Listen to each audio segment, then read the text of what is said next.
Pernah nggak sih Anda kepikiran, kenapa ya ada ide brilian atau produk keren banget yang mestinya sukses, malah gagal total gitu aja? Sering banget ya kejadian kayak gitu. Nah, hari ini kita mau coba kupas nih, bab 3 dari buku Change karya Damon Centola, judulnya Mitos Kerekatan, Mengapa Inovasi Hebat Sering Gagal. Menarik.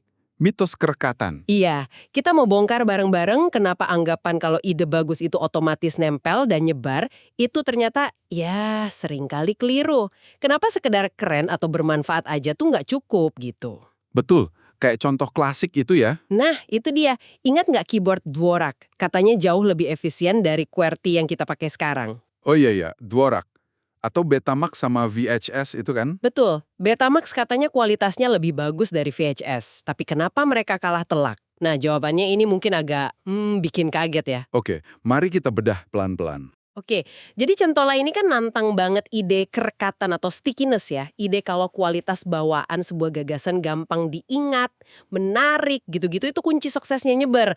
Dia bilang itu mitos. Iya, dia bilang itu mitos. Contoh kayak Dvorak sama Betamax tadi. Gagalnya mereka itu nunjukin ada faktor lain, gitu. Sesuatu yang lebih kuat dari sekedar, unggul teknisnya doang. Sesuatu yang lebih sosial mungkin ya? Tepat sekali. Yang menarik di sini tuh, seringkali gagalnya bukan karena produknya jelek, sama sekali bukan. Tapi karena inovasi itu, gimana ya, dia tabrakan langsung sama norma sosial. Sama keyakinan yang udah nempel banget di masyarakat. Jadi kayak ngelawan arus kebiasaan gitu ya? Banget. Centola nekenin, bahkan iklan paling bagus, pemasaran gencar, atau bukti ilmiah kuat sekalipun, itu sering nggak cukup buat ngubah perilaku orang. Apalagi kalau perubahan itu dirasa mengancam norma atau kenyamanan sosial mereka. Ada semacam, ya risiko sosial lah. Nah ini nih bagian yang seru banget. Coba kita lihat Google Glass deh. Google Glass, contoh bagus itu. Teknologi canggih, futuristik kan, dipasarin gede-gedean, ke influencer, kalangan elit teknologi, dibuat eksklusif kesannya, wah, harusnya kan berhasil dong strategi kayak gitu. Justru itu, kata Centola, strateginya malah jadi bumerang fatal. Google tuh nggak sadar, malah nyiptain apa yang dia sebut masalah jeruk Bali atau grapefruit problem. Waduh, masalah jeruk Bali, gimana tuh? Jadi gini, ini kombinasi racun antara dua hal. Awareness atau kesadaran yang masif, semua orang jadi tahu soal glass, sama diferensiasi sosial yang tajam banget. Diferensiasi sosial. Maksudnya? Maksudnya, yang pakai itu kelihatan banget bedanya. Cuma sekelompok kecil teki yang kesannya ya beda gitu, muda, kaya, kebanyakan laki-laki. Nah, bukannya bikin orang pengen kayak mereka, ini malah bikin orang nyibir. Penggunanya sampai dijuluki glass holes kan. Oh iya, iya ingat saya. Jadi malah negatif ya kesannya. Betul, glass hole dianggap melanggar norma kesopanan pas ngobrol tatap muka. Terus juga isu privasi di publik.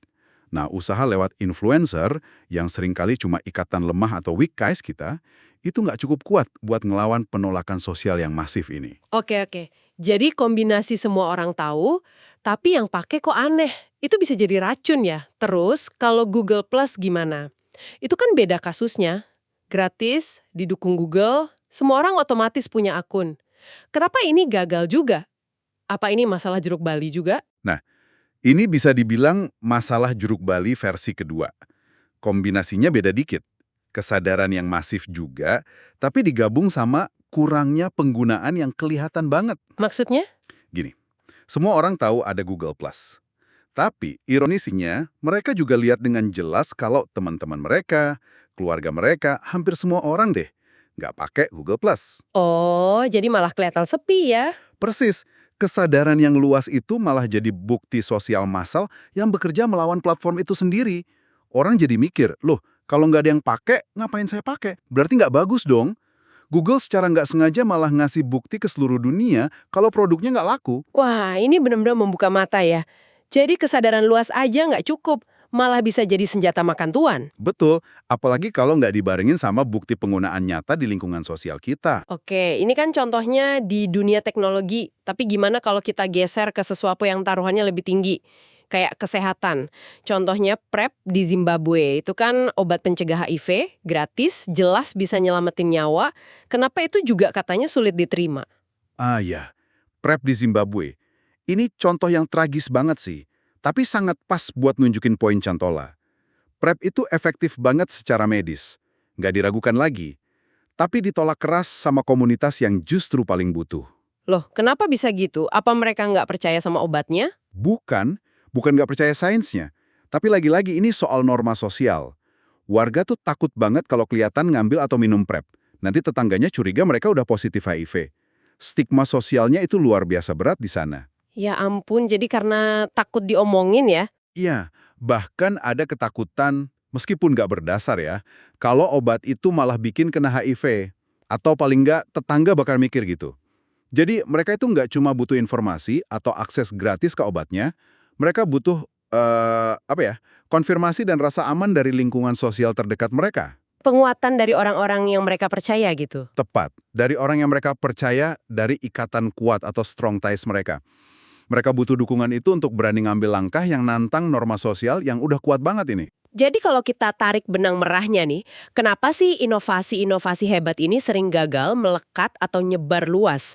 Apa kesimpulan utamanya menurut Centola? Intinya gini, menurut Centola, kerekatan atau kualitas intrinsik idenya itu sendiri itu bukan faktor utama. Terutama nih, untuk inovasi yang nantang norma atau dianggap beresiko.